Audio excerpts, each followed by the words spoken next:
This is the Connecticut we love. Beautiful, prosperous, proud of our traditions. That's the image, but not the future.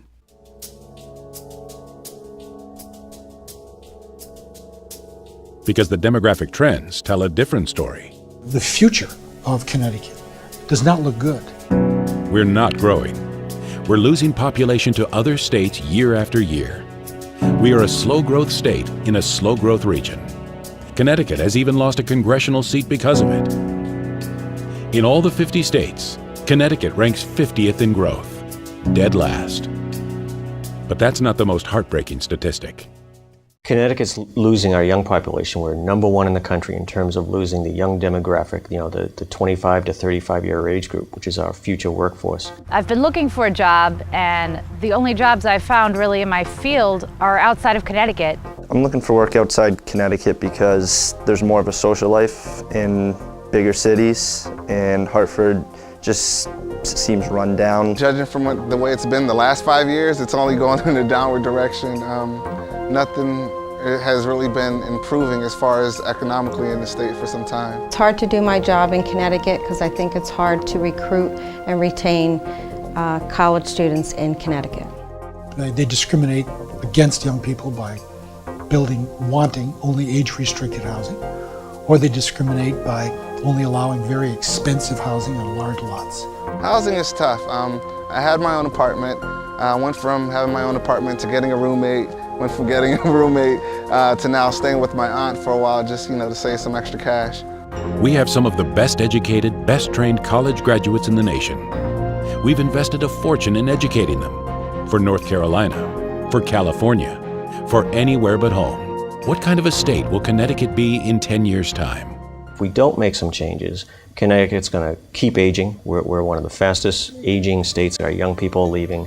It's not that older people are moving in, it's just our younger folks, which are our future workers, they're moving out. We have to reverse the trends, stabilize our economy, and keep our kids. What's standing in the way? A regulatory climate that strangles business growth. Restrict development very tightly through zoning ordinances. And they really have an aversion to apartment buildings or high-density housing, or anything that you and I would characterize as smart growth.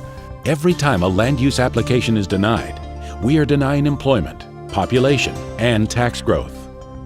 Making matters worse, a steady diet of myth, misinformation, and misrepresentation about growth by people who fear it. Well, I think one of the biggest myths about retail, specifically when it comes to larger retailers, is that they're going to put an undue stress on small merchants and put them out of business. That doesn't necessarily always take place. Additional competition is good for everybody. When a big box retailer comes into the state, comes into an area, it forces changes locally. It forces the local merchant to make adjustments in and how they handle their customer base and how they handle what products they have in their store. So it ramps up the competition, which in the end is good for the consumer. Some people have rallied under the banner of smart growth, but for some, smart growth has become code for no growth. Zoning ordinances really in their entirety forbid smart growth. They equate development and investment in communities as sprawl.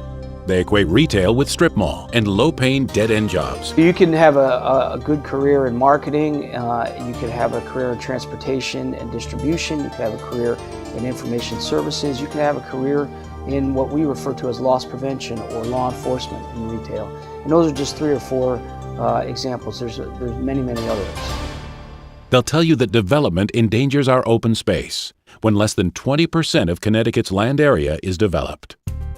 With undeveloped resources all over the state, with our future pinned to reversing the demographic drain and aging trends, what the argument needs is balance. We can protect our environment, protect our community character by creating a more balanced system. We can do that by reforming our land use system and how many steps you have to go through to get to an answer about a particular development.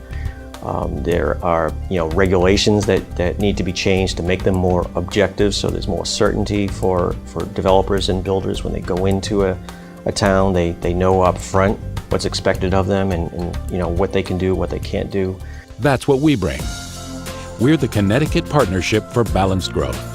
Retailers, developers, town officials, and citizens, working together for growth that balances a community's concerns with its long-term needs. We think there's a better way than statewide planning to free up free enterprise and the economy into that mindset that I talked about welcoming development, welcoming economic growth is beneficial for Connecticut, and we're trying to promote that message. The business community and the executive branch and the legislature all have to work together and be on a common page that we want to make Connecticut a business-friendly state.